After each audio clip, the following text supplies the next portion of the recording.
Hi guys, welcome to Fast Panda Gaming, and I'm here with the Stormshroud. Say hi. Hi guys.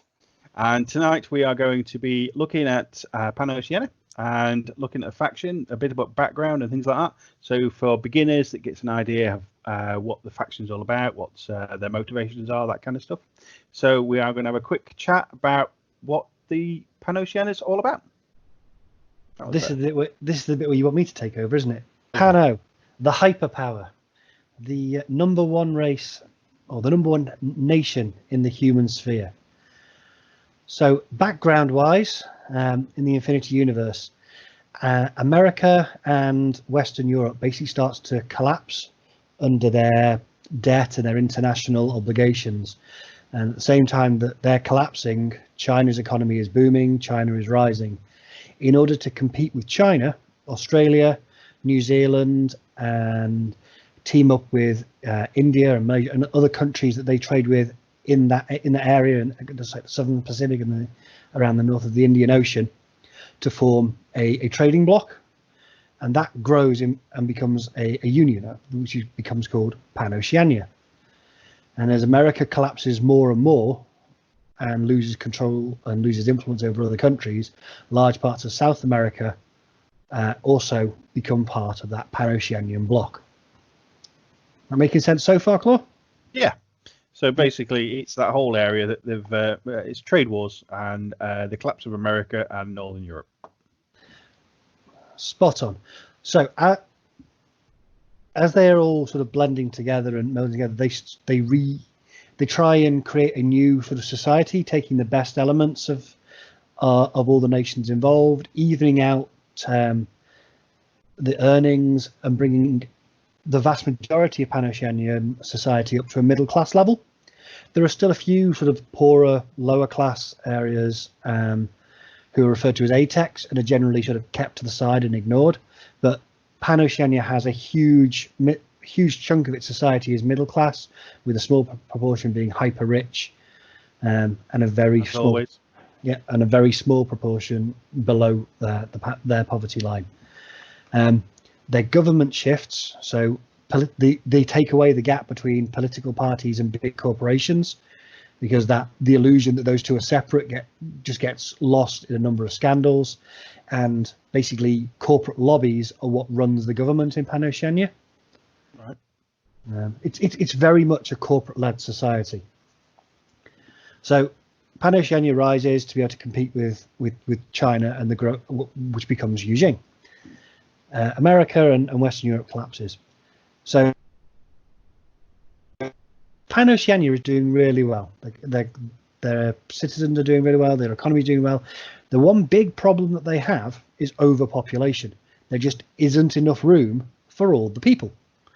So they look to the stars and they invest a huge amount of money in developing hyperjumps and being able to get to other planets. And pretty much the entire rest of the planet look at Panoceania going, that's going to blow up in your face. You're wasting money. Right up until the point that they found Neoterra and had a whole planet all to themselves with all those resources and all that stuff. At which point, every other nation started scrambling like mad to get to the stars as well. Panoceania had a head start. They already had Neoterra. In the time that everyone else was still getting into space, they found another planet called Cemento, which became like a big farming planet for them, being able to support the food requirements of all their huge population. So Panoceania, first to the stars, already had 2 planets before anybody else got there, which just gave them more power, more control, and cemented them as the first true human hyperpower. So they had two planets before anybody else got anything. Pretty much, because they were the first ones out the gate. They were steps ahead of everybody else, and they've stayed that step ahead, which has kept them in front. Because the problem with being number one is everyone's gunning for you. Yeah. I mean, Eugene is really after them. They really want to take that number one spot away from them. And with the new resources and star travel, doesn't that mean different mining minerals are required for starships and jumps and all that kind of stuff? Yeah, so there's new neo materials and new computing, quantronic level computing, and the development of the AI, Aleph, of which PanO had a huge part in all of these things, and had its foot in the door first. So and you see that reflected in the troops that PanO can deploy. They get access to the highest levels of multispectral visors. They get access to the best TO camouflage and optical disruption devices and all that sort of stuff. Yeah. They have all the tech toys. Okay, so when you look at the models and things like that, there's lots of knights and hospitallers and all that kind of stuff. Where's that background come from? So to help unify the people, the Christian church sort of adopted principles from other religions and other bits and pieces to make it more accessible to all of Panocean society, and to encourage interaction with the church. Resurrections, which is where you're allowed to have your cube put into a new body and you brought back to life when you die. Resurrections were controlled by the church, which encourages you to turn up on a Sunday. Yeah, it's going to increase your chances of coming back. And as the churches gained more power, they reformed their military orders. So the Knights Templar, Hospitaller Knights, they gained resurgence, and with access to Panoceania's high-tech heavy infantry armor, the powered servo armor and all that sort of stuff, they became modern sci-fi knights capable of doing great heroic things, which looked great on the screens to promote. Oh yeah, it's great for recruitment. Now, that's not to say it's always gone perfectly. So I mentioned the Knights Templar.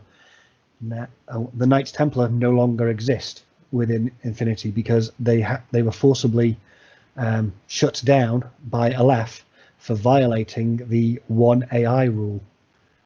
So no within AI. Within the human sphere, Aleph is allowed to be the only one AI because they created this AI. It's benevolent. It wants to help humanity. That's great.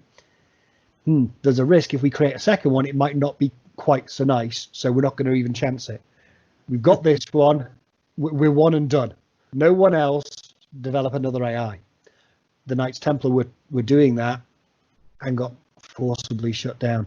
And there's only one surviving member of the order, Gabriel de Fersen. Right. That's his backstory.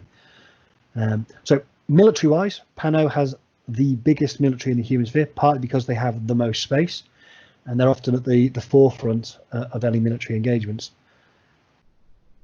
especially those on Paradiso against the EI, who we'll touch on when we do a review of that faction in more detail. So in Operation Coldstrom, which is obviously the new box that's promoting Code 1, the action features around Svalharema, which is I guarantee there is someone in a Nordic country somewhere swearing at me at the moment because I got it horrifically wrong. I just didn't pause and went for it. Better than I can say it anyway. Svalharema. Yeah, on that planet, Panoceania got there just about first, but Eugene got there at the same time. And that planet has been contested ever since, which is why minerals and stuff on that one, isn't it? There's the neo materials. Yeah, there's materials on there that both sides want, and also Eugene doesn't want PanO to have it because PanO's already got a few planets. We need another one. So that's PanO in a nutshell. There are loads of more information in the books that come with M3 and will come in a couple of months with M4, and then the Human Sphere book and so on and so forth that cover the background. Unfortunately, there's no real easy place online to get all the background and lore. The rules are free, but not the lore is in the books that you have to pay for. There is another place I would recommend going to look if you're interested in the story.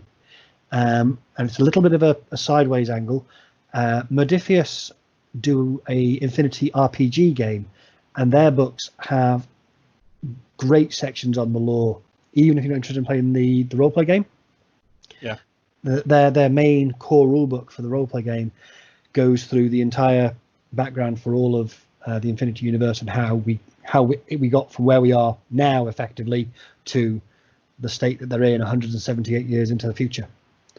Right. And because it's written by an English company, it reads correctly to a native English speaker. Because some of the stuff from Corvus Belli, because they're native Spanish speakers, they look at things slightly differently, so it can feel a bit disjointed as they do it as lots of like news stories and segments and bits and pieces. Okay, something you only just touched on was the characters in Panoceania. So you've got the Templar Knight. Just said it. Gabriel de Fersen. That's it, Gabriel. And what the other characters in there? You've got Joan of Arc. So something that Aleph does, it creates recreations, they're called. So it takes an L-host body, which is a cybernetic artificial body, and downloads into it a cube, which is the distilled personality and heroic actions of a figure from history. Yeah. So Joan of Arc is a distillation and a modern interpretation of Joan of Arc as a rallying point for PanO. So the other factions have similar recreations intended to inspire them and lead them, and they're created by Aleph to help strengthen that bond between Aleph and the nations. Aleph is all controlling. It makes our lives better. We must all trust Aleph, unless you're Nomad or Ariadne or. But yeah, on the face of it, Aleph's great. Just in case he's listening. Is there any other characters of note in PanO?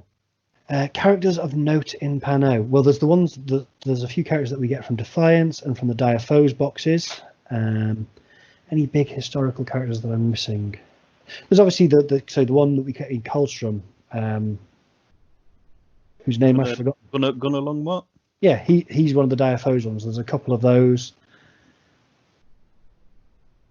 I can't, my brain thinking. So there used to be a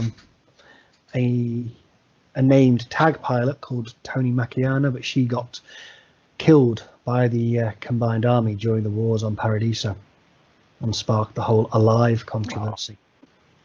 Significant. There's a named orc called Patsy, is it Garnet?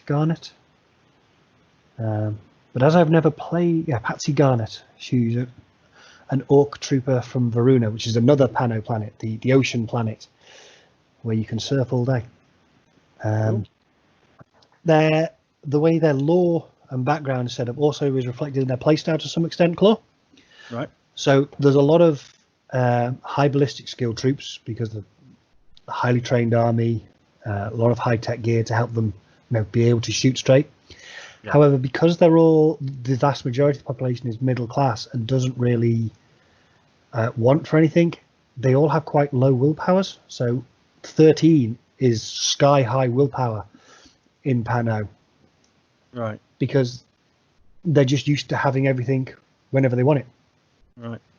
They're not used to having to sort of think or pace themselves. When they want something, it's there. It's readily available. They don't have to struggle a great deal. So it's not all shiny and happy.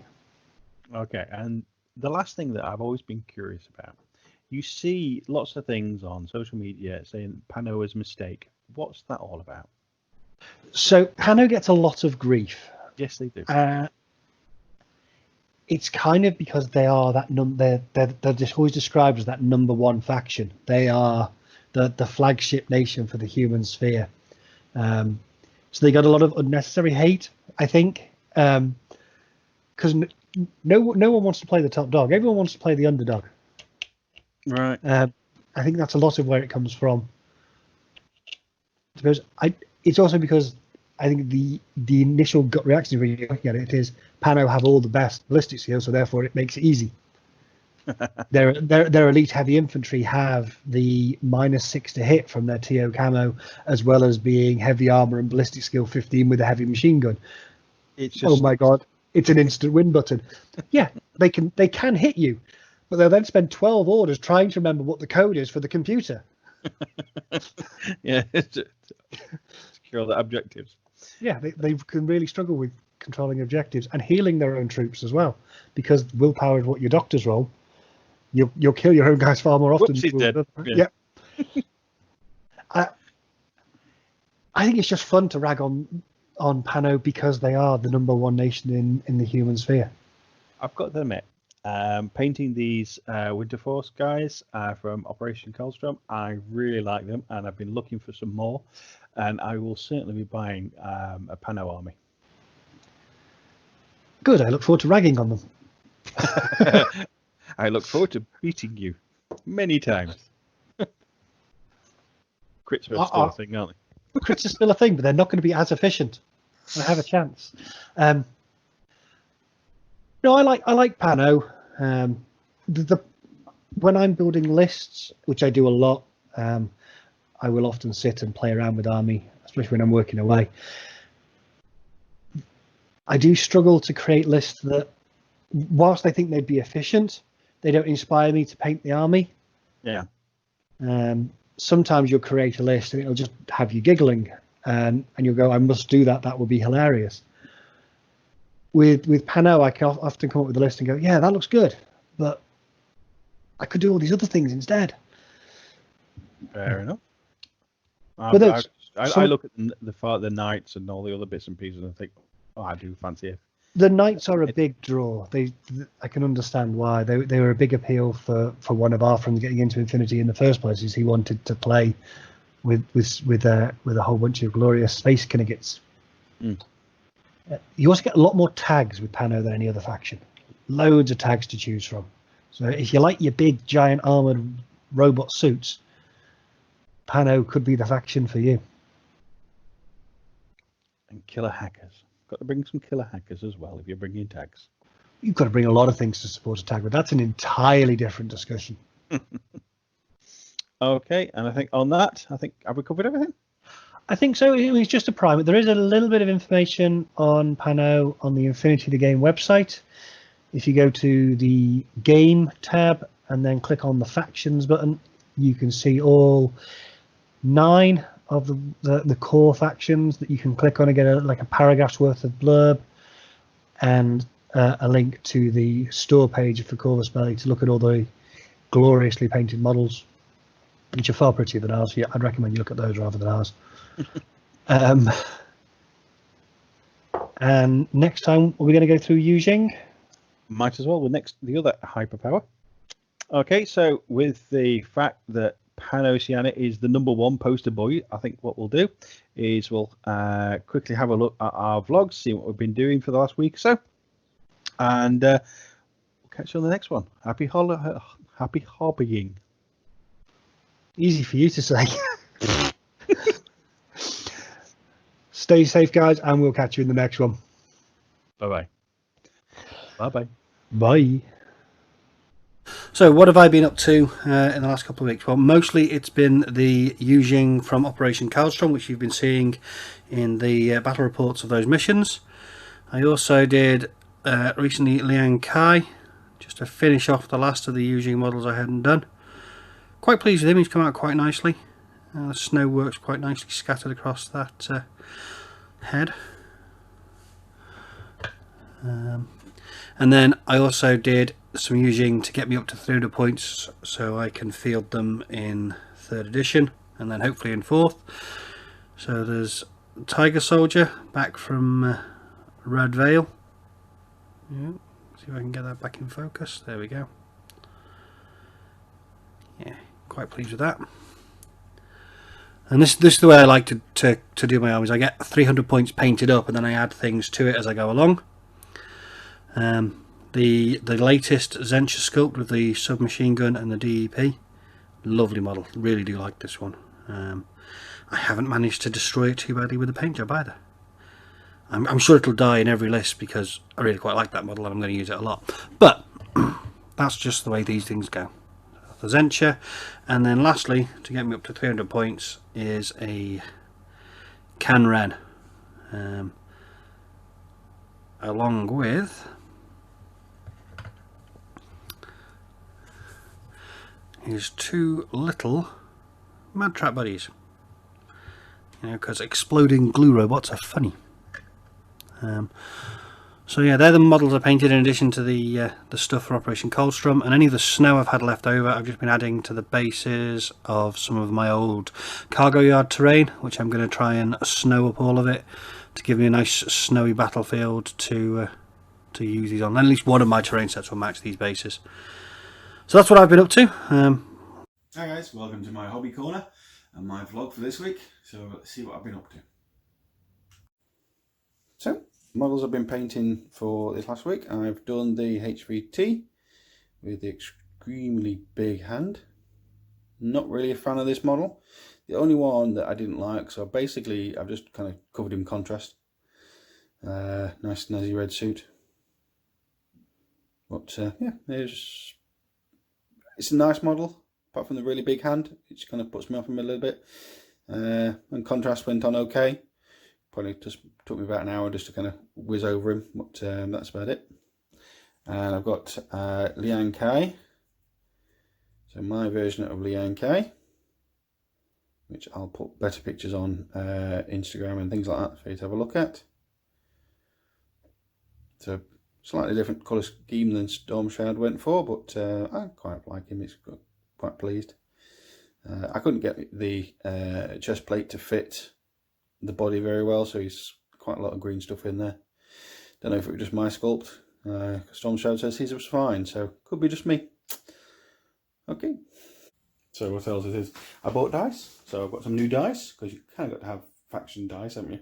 So I've got some PanO and some mercenary dice. The PanO ones I was using on mission 3 because the Spitfire kind of takes up a lot more. So yeah, mission 3 still set up. And the mercenary dice, the grey ones, to go with my mercenaries and HVTs and things. Other than that, yeah, the battle reports take up longer than you might think. All the miniatures over there still set up ready. That's it really. So I better get back to it and do some more painting. I've got on my painting table to do this Nessie for my PanO army, because I want to get to 300 points, exactly the same as Stormshroud, so we can have a standard game once we've got over these, and once we can actually play a game in the same room with other people from a different household. That'd be great. Okay, so enjoy your hobby and have fun. Thank you.